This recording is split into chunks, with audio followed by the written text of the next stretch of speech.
Captain Dong-Soo Kim looked out the window of his ship at Nexus Station. The massive space station floated in the darkness like a metal city. Ships from dozens of alien worlds docked at its ports. Today was supposed to be a good day for humanity. The Galactic Council had invited Earth to discuss new trade deals. Dong-Soo straightened his blue uniform and walked to the meeting room. Dr. Hyejin Park was already there, checking her translation device. She was Earth's best expert on alien languages. Admiral Tae-ho Lee sat nearby, his face serious as always. These three represented all of humanity in this vast galaxy. Are you ready for this? Dong-Soo asked his team. The translation programs are working perfectly, Hyejin said. I can understand every word they say. Tae-ho nodded. Earth is counting on us. These trade deals could help our colonies get the resources they need. The three humans walked through the station's corridors. Aliens of all shapes and sizes moved around them. Some looked like giant insects. Others had scales like reptiles. A few floated in special suits filled with gas. After 15 years in the Galactic Council, humans still felt new and small compared to these ancient races. They reached the council chambers. The room was huge, with seats arranged in a circle. In the center sat High Chancellor Mordek, a tall being with gray skin and 4 arms. His species had ruled the galaxy for thousands of years. Around him sat representatives from 50 different worlds. Welcome, humans, Mordek said in his deep voice. Please take your seats. Dong-Soo and his team sat in the section marked for Earth. The seats felt too big for human bodies. Everything here was built for creatures larger than humans. Counselor Veltara, a reptilian being with green scales, stood up. Today we discuss humanity's future role in our galaxy, she said. Your species has grown much in 15 years. We are grateful for the Council's guidance, Dong-Soo replied. Earth hopes to strengthen our partnership. The aliens around the room made strange sounds. Hyejin's device translated them as agreement, but something felt wrong to her. The way they looked at the humans was not friendly. It was the way someone looks at a pet. Let us review humanity's progress, Mordek said. He pressed a button and images appeared in the air above them. Pictures of human cities, ships, and colonies filled the space. Your technology has advanced quickly, Veltara said. Perhaps too quickly for such a young race, Tae-ho frowned. What do you mean by that? Nothing concerning, Mordek said with what might have been a smile. We simply want to ensure proper development. As the meeting continued, Hyejin noticed something strange. Her translation device was picking up background signals. Data was being sent between the alien representatives. She quietly adjusted her equipment. To listen in, what she heard made her blood turn cold. HFY human breeding program shows good results, one signal said. Their natural aggression is contained, said another. The colony placement keeps them isolated from real power, a third added. Hyejin tried to stay calm, but her hands shook. She kept listening while pretending to take notes. Proposal 779 is working, Veltara's private signal said. The humans believe their technology comes from their own research. Good, Mordek replied on the same channel. They must never learn we gave them every breakthrough. The ship designs we provided make them feel advanced, another alien added. But they are still centuries behind our real technology. Hyejin felt sick. Everything humanity was proud of had been given to them. They were not partners in the galaxy. They were lab rats being studied. The public meeting continued with talk of trade routes and mineral rights. But the private signals told a different story. When do we move to the final phase? One alien asked. Soon, Mordek answered. Once we confirm they cannot develop independently, we implement permanent guidance. What about their colonies? Veltara asked. Positioned perfectly for control, came the reply. They chose locations we suggested. Each one can be cut off easily. Hyejin looked at Dong-Soo and Tae-ho. They had no idea what was happening. They still believed this was a friendly meeting about trade. She had to tell them, but not here. Not while surrounded by enemies. The human population centers are mapped, another private signal said. Military assets are cataloged. They have no defenses we cannot overcome. Excellent, Mordek's private voice said. Today we will inform them of their new status. The public meeting seemed to be ending. Mordek stood up, his forearms spread wide. Humans of Earth, he said loudly. The Council has made an important decision about your species. Dong-Soo leaned forward. We hope it is good news. For the galaxy, yes, Mordek said. Your species shows great potential but also great danger. You are too unpredictable to govern yourselves. What are you saying? Tejo asked, his voice hard. The Council has decided to place humanity under permanent guidance, Veltara announced, for your own good and the safety of all civilized worlds. That sounds like slavery, Dongsu said, standing up. Such harsh words, Mordek said. Think of it as helpful supervision. Your colonies will have council overseers. Your military will be disbanded. Your research will be directed by wiser minds. And if we refuse? Tejo asked. The room fell silent. Then Mordek smiled, showing rows of sharp teeth. Refusal is not an option, he said. Your fleets are surrounded. Your worlds are watched. You came here believing you had a choice. You do not. Hyejin's device crackled with more private signals. The humans looked surprised, one alien said. Did they really think they were equals? Such young minds, another replied. They will learn to accept their place. Dongsu looked around the room. Every alien face stared at him with the same expression. Not anger or hate, but the cold look of someone deciding what to do with a thing they owned. This meeting is over, Dongsu said. We need time to consider your offer. Of course, Mordek said. You have 1 day to contact your leaders. Then the transition begins. The 3 humans left the chamber in silence. Only when they reached their ship did Hyejin speak. It's all lies, she whispered. Everything. Our technology, our colonies, our independence. They planned it all. She played back the recordings of the private signals. As her teammates listened, their faces changed from confusion to anger, to something much darker. How long? Tejo asked. Since first contact, Hyejin said. Maybe longer. They have been watching us, guiding us, preparing us for this moment. Dongsu sat down heavily. 15 years of friendship. All fake. What do we do? Hyejin asked. Dongsu looked out at the stars. Somewhere out there, Earth waited for news of successful trade talks. Instead, humanity had just learned they were prisoners who had never known they were in a cage. We warn everyone, he said, and then we decide if humans will accept chains or break them. The ship turned toward Earth, carrying news that would change everything. The Council had made one mistake. They thought humans would accept slavery if it came with a kind smile. They were about to learn how wrong they were. The message reached Earth in 3 days. President Ji-Hoon-un sat in his office, reading the report from Captain Dongsu Kim for the 5th time. Each time the words made him angrier. Get me General Seungmin Choi, he told his assistant. Within an hour, Earth's top military leaders stood in the president's office. General Seungmin was a small woman with steel in her eyes. She had fought in the colony wars 20 years ago. She knew what real battle looked like. How bad is it? She asked. Everything we built they gave us, Ji-Hoon said. Our ships, our weapons, our colonies. All of it was designed to make us weak. Seungmin read the report. Her face grew darker with each page. What are our options? Submit or fight, Ji-Hoon said. The Council expects us to choose submission. And you want to fight impossible odds against species that have ruled the galaxy for thousands of years? I want to be free, Ji-Hoon said. The question is, do our people want the same thing? They got their answer within hours. News of the Council's deception spread across human space faster than any government could control it. The reaction was immediate and furious. On Luna Station, Mi Young-song stood before a crowd of 10,000 people. She was just a dock worker, but her voice carried across the plaza. They think we are pets, she shouted. They think we will roll over and accept collars because they give us treats. The crowd roared back at her. Humans from every nation and colony were there. They had come to Luna to work in the asteroid mines. Now they had become something else. They had become angry. What do we do?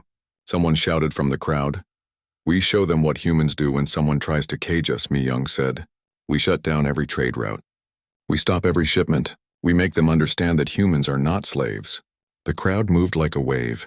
Within hours, Luna Station's docks were empty. No ships moved. No cargo flowed.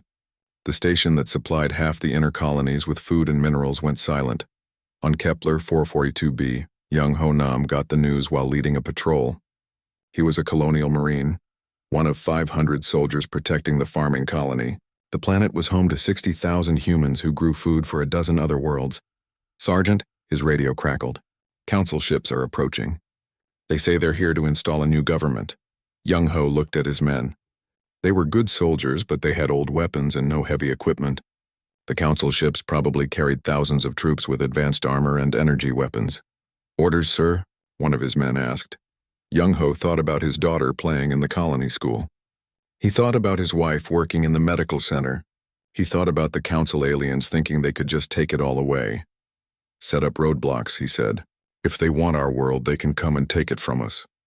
His men smiled. They were scared, but they were also human. No one had ever taken anything from humans without a fight. On Earth, Jae-wook Shin sat in a dark room filled with computers. He was 24 years old and had never held a gun, but he could make computers do things that amazed even other hackers. "Find everything," he told his team. "Every Council database, every military file, every dirty secret they have." His fingers moved over the keyboard like a musician playing a song. Within hours, he had broken into Council communication networks. What he found made him laugh, but not with joy. "They have files on every human leader," he told his team. "Psychological profiles, family data, fears, and weaknesses. They plan to control us using our own emotions. What else?" asked his partner.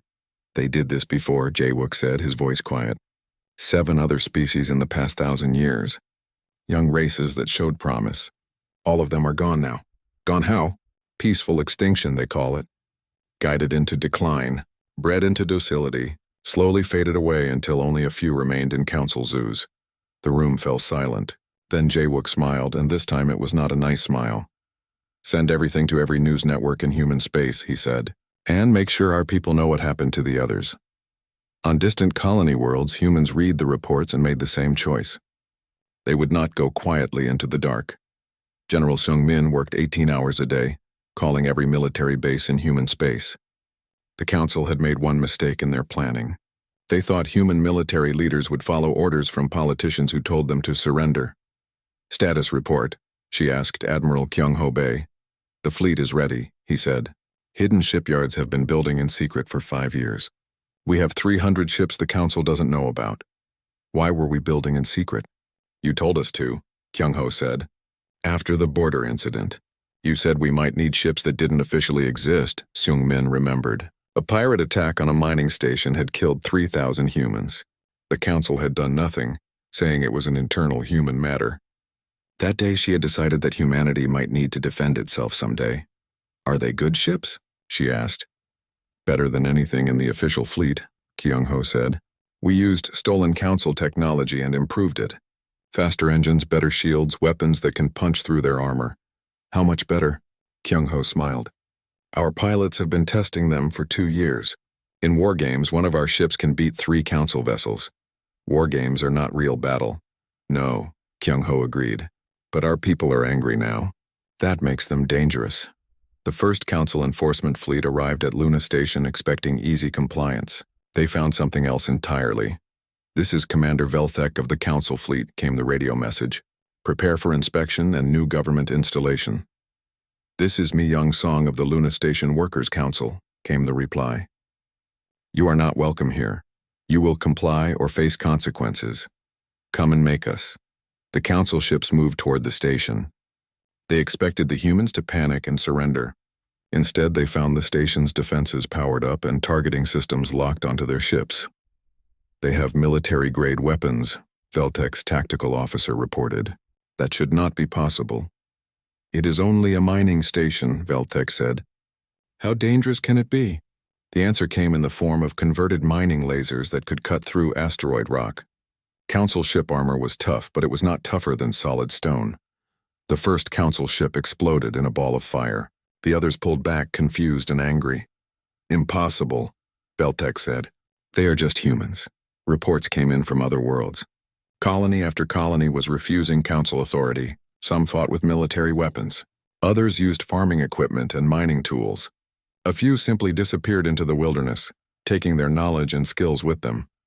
On Earth, President Ji-hoon received a message from the Council.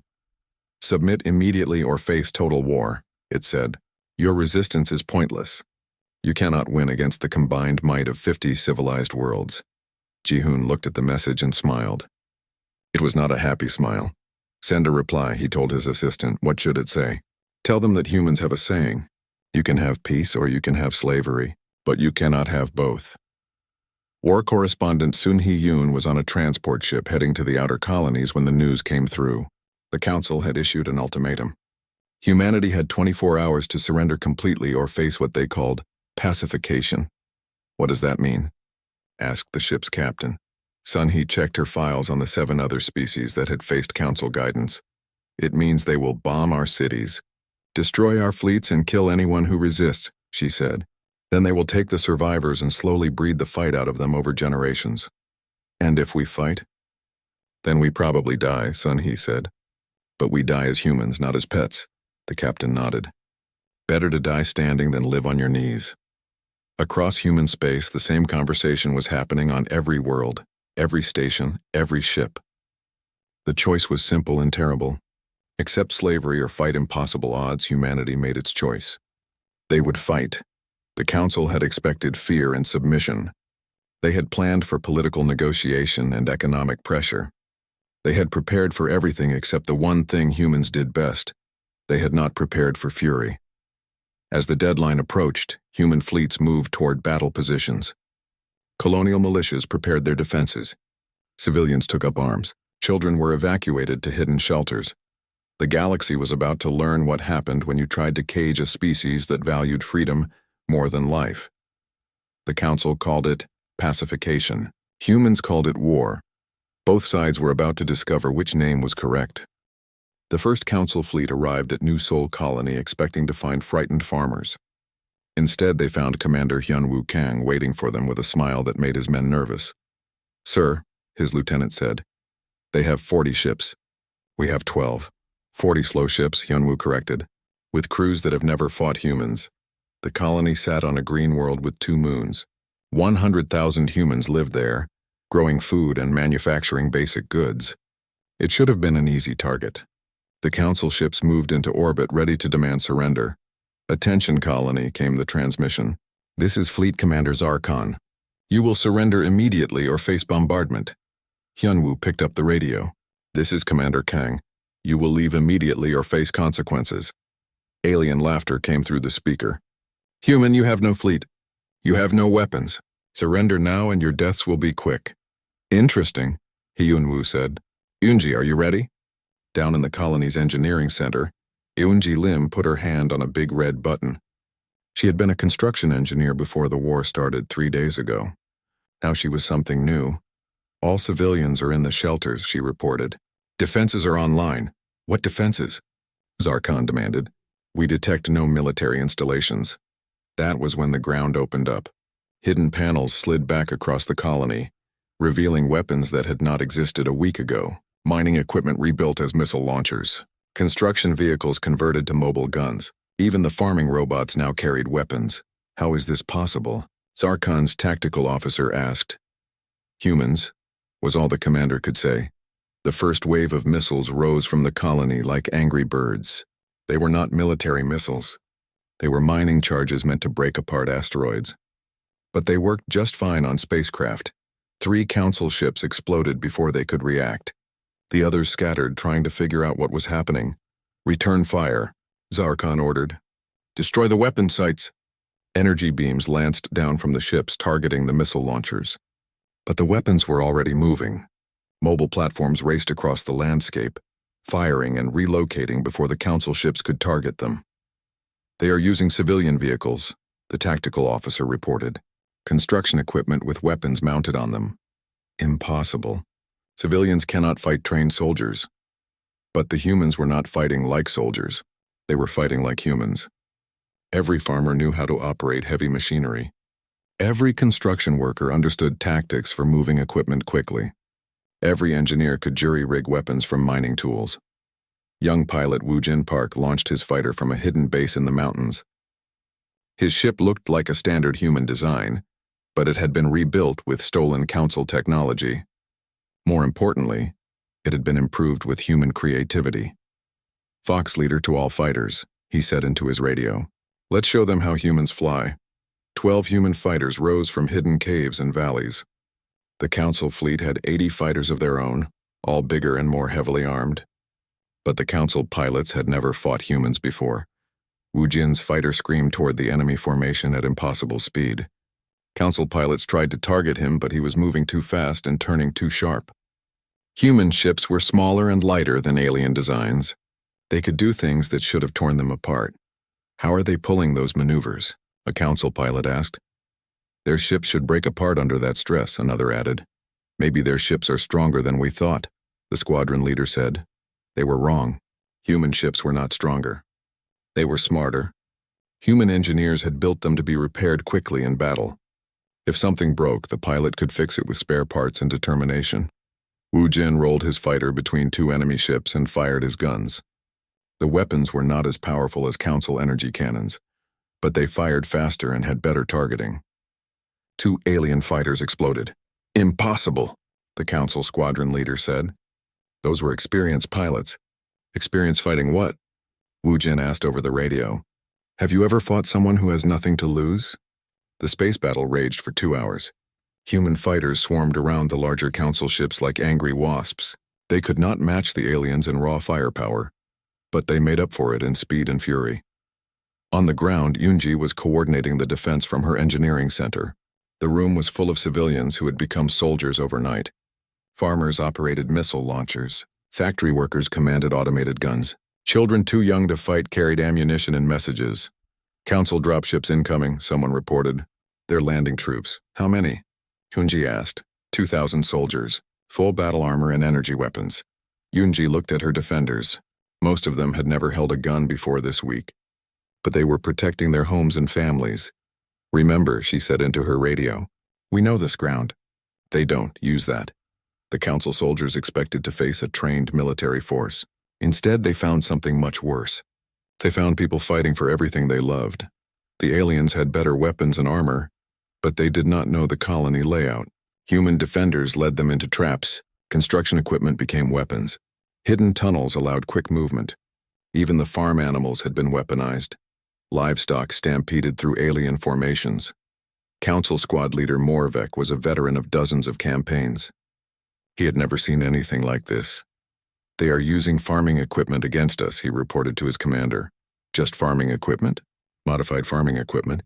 That harvester has missile launchers. The irrigation system is shooting acid. The livestock are wearing armor. Armor? Improvised armor. Made from construction materials. Sir, these humans have turned their entire colony into a weapon. The battle raged across the settlement. Council soldiers found themselves fighting opponents who seemed to be everywhere at once. Humans popped up from hidden positions, fired a few shots, and disappeared before the aliens could return fire. Commander Hyunwoo watched the battle from his command center and smiled. This was not the kind of warfare they taught in military schools. This was something uniquely human. Sir, his communications officer said, we're getting reports from other colonies. Same thing is happening everywhere. What do you mean? The Council is attacking 12 colonies simultaneously. All of them are fighting back. All of them are winning. Hyunwoo looked at his tactical display. Red dots showed Council fleets at each human world. But the red dots were getting smaller. On Titan Station, dock workers had converted cargo loaders into combat mechs. On the agricultural world of Haven, farmers were using crop dusters to drop homemade bombs on alien forces. On the mining colony of New Pittsburgh, humans had turned the entire asteroid into a giant gun. How are they doing this? Hyunwoo wondered. Intelligence officer Dae-hai Kim had been monitoring Council communications all day. She had the answer. They expected us to fight like them, she said. Organized military forces with standard tactics. They prepared for conventional warfare. And we're not giving them conventional warfare. We're giving them human warfare, Dae-hai said. Every civilian is a soldier. Every tool is a weapon. Every building is a fortress. They can't fight an entire species. The Council fleet above New Seoul was in trouble. Half their ships were damaged or destroyed. Their ground forces were trapped in a colony that fought back with everything from farm animals to construction equipment. Fleet Commander, Zarkon's tactical officer, said, we should retreat and request reinforcements. Retreat? From a single colony? Sir, we've lost 18 ships and 1,500 soldiers. The humans are not fighting like any species we've encountered. Zarkon looked at his displays. Council doctrine called for overwhelming force to crush resistance quickly. But the humans were not being crushed. They were getting stronger. What makes them so difficult? He asked. They adapt, sir. Every tactic we use, they counter within hours. They take our weapons and make them better. They turn their weaknesses into strengths. Give me an example. We destroyed their communication towers, so they started using civilian radios. We jammed those so they use sound signals and hand signs. We blocked those so they trained birds to carry messages. Birds? Local wildlife, sir. They trained them in 6 hours. Zarkon stared at his officer. In 6 hours, the humans had turned wild animals into a communication network. Who did that? What kind of species thought that way? Sir, another officer reported, the humans are sending a message. What do they want? They want us to surrender. The council bridge fell silent. A human colony with 12 ships was demanding the surrender of a council fleet with 40 ships. Are they insane? Someone asked. No, Zarkon said quietly. They're winning. He looked at his tactical display again. The truth was undeniable. His fleet was being beaten by farmers and factory workers. Professional soldiers were losing to civilians who had learned to fight in 3 days. What are your orders? His tactical officer asked. Zarkon made a decision that would change everything. Signal the retreat, he said. Sir, we're leaving. Send word to the council. Tell them the humans are not what we expected. What are they? Zarkon watched human fighters escort his damaged fleet away from the colony. The pilots were probably farmers and factory workers. A week ago, they had been growing food and building homes. Inho John crept through the ventilation shafts of Council Station Alpha 7. He was part of Earth's Special Forces, trained for impossible missions. Today's mission was the most impossible yet. Target acquired, he whispered into his radio. Below him, through the metal grating, he could see the station's reactor core. Alpha 7 was a military base that supplied council fleets in this sector. Without it, 20 council worlds would lose their primary defense. How many guards? Asked his partner So-Min from her position near the communication center. 47, Inho replied. All armed with energy weapons. This should be fun. So-Min would have laughed, but she was busy planting explosives on the station's main computer. Fun was Inho's word for any mission where they were outnumbered more than 10 to 1. 6 months had passed since the Council's first failed invasions. The aliens had expected humanity to collapse after losing those initial battles. Instead, humans had done something that confused every strategic computer in Council space. They had attacked, not just defended, not just fought back when invaded. Humans had taken the war to the Council's home systems. Small teams of fighters appeared everywhere, striking targets that should have been impossible to reach. Captain So Young-Che stood before the Council of the Velthari, a species that looked like blue-skinned elves. For 3,000 years, the Velthari had served the Galactic Council without question. Today, that was changing. The humans offer an alliance, So Young said in perfect Velthari. She had learned their language in 2 months, something that usually took years. Why should we trust you? Asked Elder Velthanis. The Council has protected us for millennia. Protected you from what? So Young asked. From freedom, from choosing your own destiny. She activated a holographic display. Images filled the air showing council documents that human hackers had stolen. These are your people's files, she said. The council's real plans for your species. The Velthari elders read in stunned silence. The documents showed how their technological development had been controlled, how their population had been managed, how their military had been kept deliberately weak. This cannot be true, Velthanis said. Ask yourself, So Young said. When did your people last make a major technological breakthrough without council guidance? When did you last expand to a new world without council approval? When did you last make any important decision without asking the council first? The silence stretched for long minutes. Finally, Velthanis spoke. What do the humans want from us? Your freedom, So Young said. And ours. On Earth, engineer Minho Ryu was building weapons that made council strategists wake up screaming. His latest creation sat in the testing facility like a metal sculpture of death. What does it do? Asked General Seung-min. It turns enemy weapons against themselves, Minho said. Council energy weapons work by containing plasma in magnetic fields. This device disrupts those fields. What happens then? Their guns explode, Minho said with a grin. Along with their ships, usually. Seung-min looked at the device. It was small enough to fit in a briefcase, but it could disable an entire fleet. How did you think of this? I read their technical manuals, Minho said. They've been using the same weapon design for 2,000 years. No innovation. No improvement. Just the same old technology. And that's a weakness? Everything becomes a weakness if you think about it the right way, Minho said. They built weapons to fight other council species. They never considered fighting someone who thinks differently. Minho's weapons were appearing across human space, devices that jammed council computers, bombs that turned their shields into weapons, tools that made their own technology work against them. But the most dangerous human weapon was not made of metal or energy. It was made of words, Yejin. O sat in a broadcasting station on Luna speaking to the galaxy. She was a former teacher who had become something the council had never faced before. She was a human who understood alien psychology, people of the galaxy. She said in a voice that carried to 1,000 worlds, "You have been told that the council protects you. But who protects you from the council?" Her broadcasts reached species that had served the council for generations. She told them about the 7 extinct races. She showed them documents proving the council's lies. Most importantly, she asked questions that made them think. "When did you last choose your own leaders?" she asked. "When did you last say no to a council directive?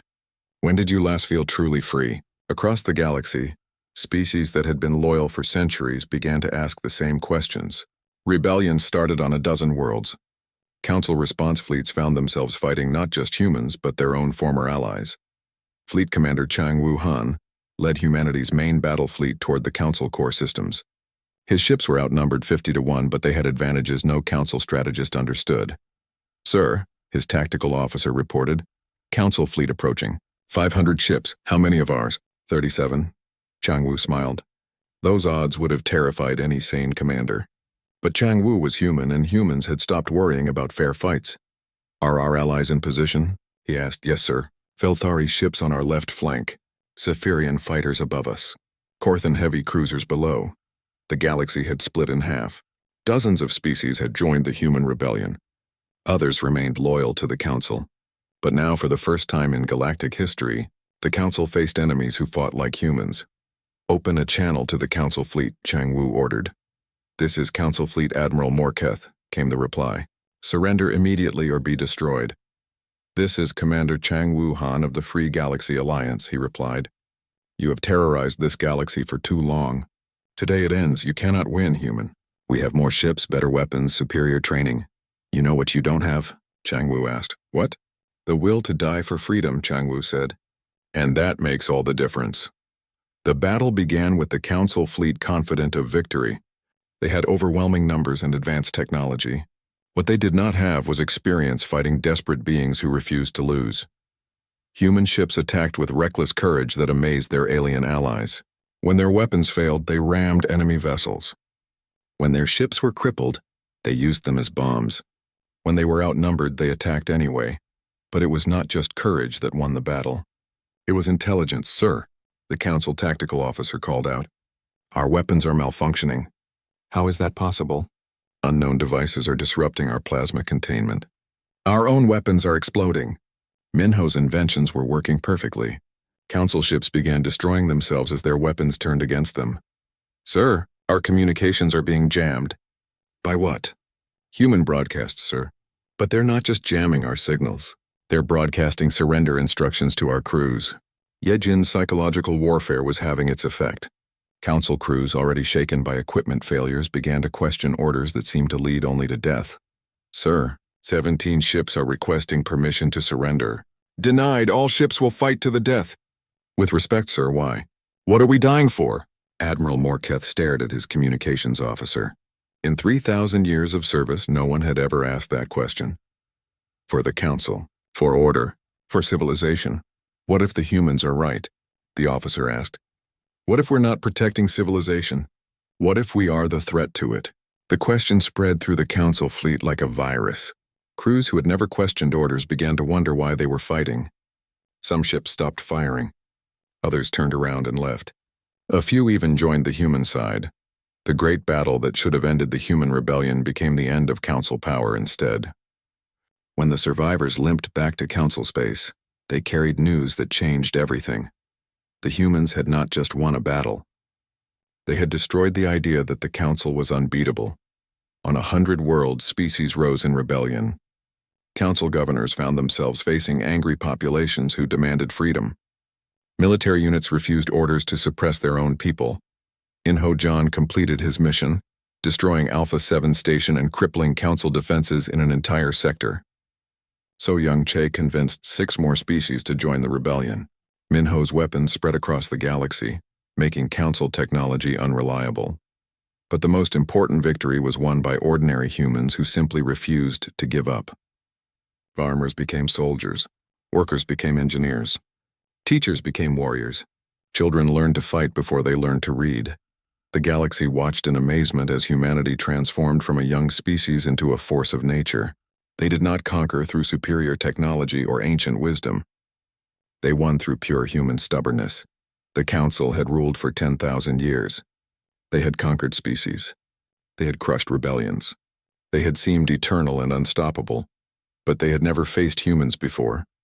Now they were learning what every human child knew from stories and songs. Sometimes the smallest person can change the world. Sometimes the weakest can defeat the strongest. Sometimes fury and freedom are more powerful than any weapon. The Council's time was ending.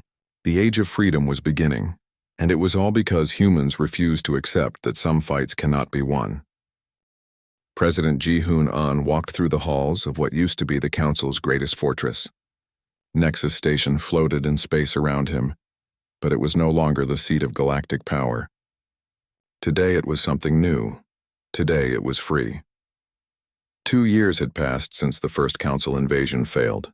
2 years of war that had torn the galaxy apart and rebuilt it as something better. Now, representatives from 200 species gathered to write a new future. Ambassador Hee-Young Lee stood at the podium where Council leaders once announced their will to subservient species. Now she spoke to equals.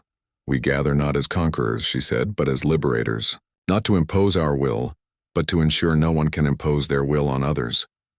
The great chamber buzzed with translation devices, converting her words into hundreds of languages. Beings that had never been allowed to speak in this place now had voices that mattered. The old Council is dead, Hee-Young continued. Its leaders await trial for crimes against freedom. But we are not here to punish the past. We are here to build the future. In a prison cell deep within the station, former High Chancellor Mordek sat in chains. He was old and broken, his forearms hanging limp with defeat. Guards watched him constantly, though he had no strength left to escape. Admiral Sang-Wook Kim visited him daily, not out of cruelty, but because someone needed to understand how the Council had fallen so completely. Your people fought well, Mordek said in his cell, but you cannot rule a galaxy with rage. We're not planning to rule, Sang-Wook replied. That was your mistake. You thought power meant control. What else could it mean? Protection, Sang-Wook said. Service.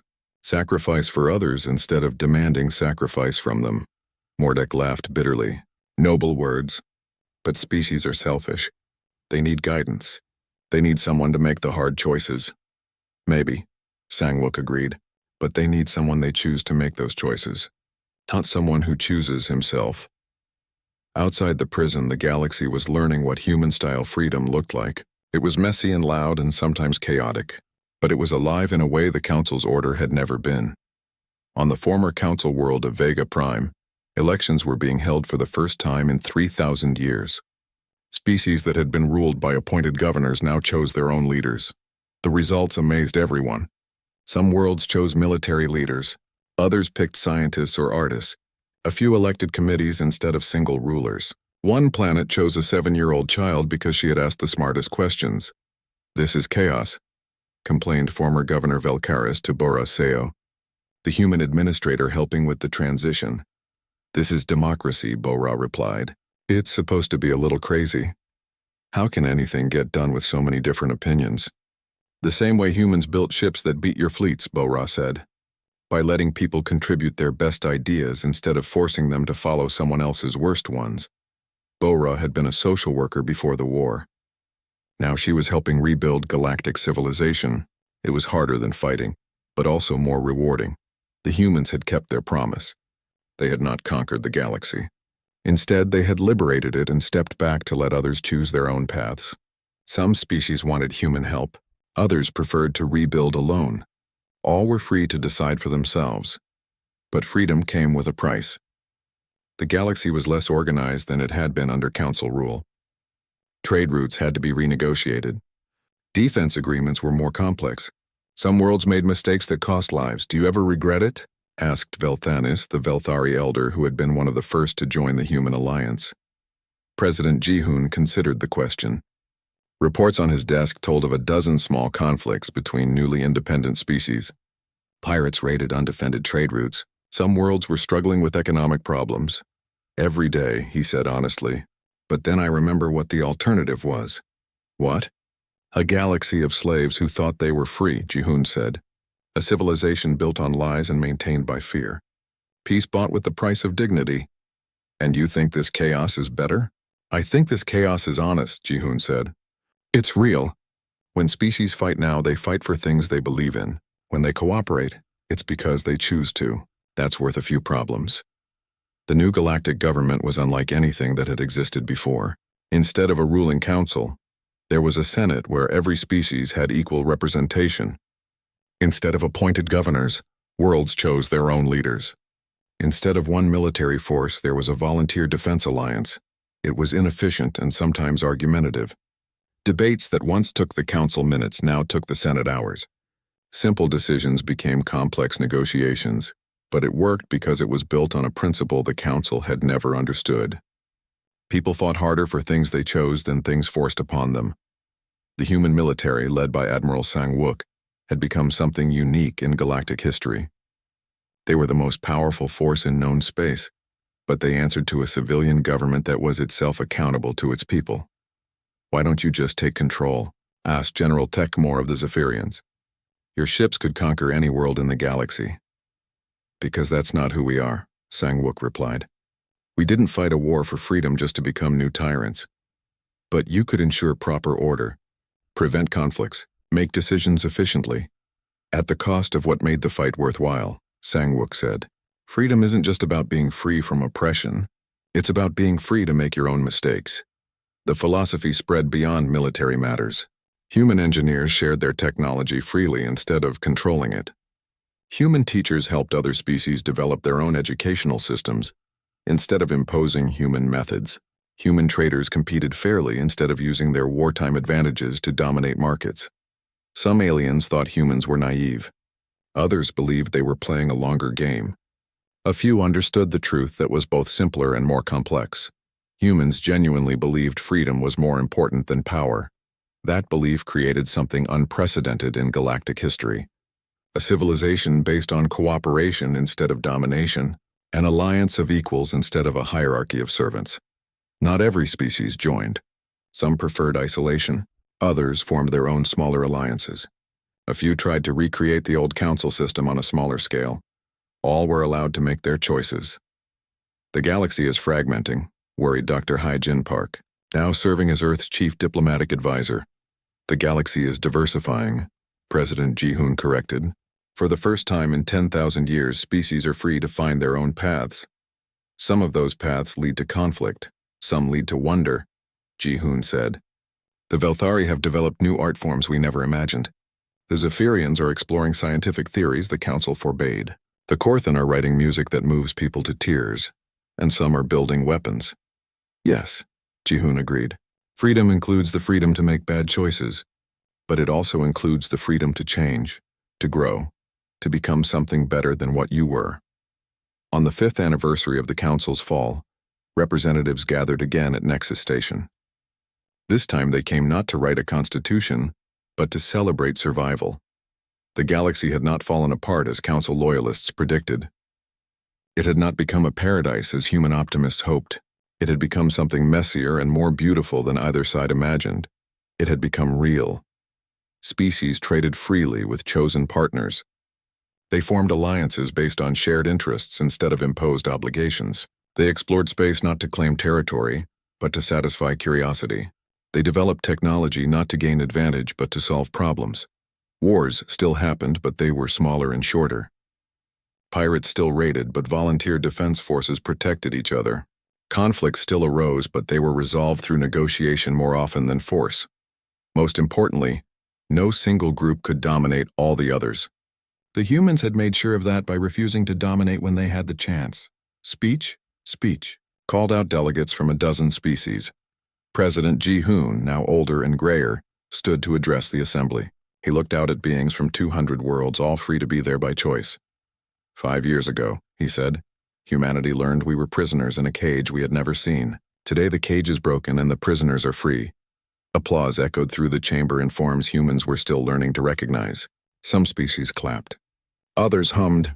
A few flashed lights in patterns that meant joy. We did not break those chains to forge new ones, Ji-hoon continued. We broke them so that every being could choose their own path among the stars. Some have asked why humans gave up the chance to rule the galaxy. The answer is simple. Ruling was never the goal. Freedom was. And freedom shared is freedom multiplied.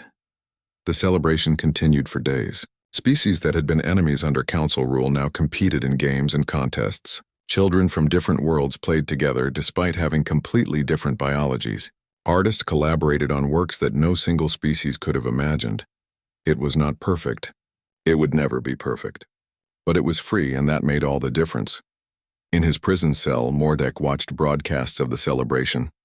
His empire was gone. His vision of ordered civilization was dead. In its place was chaos and choice and countless possibilities.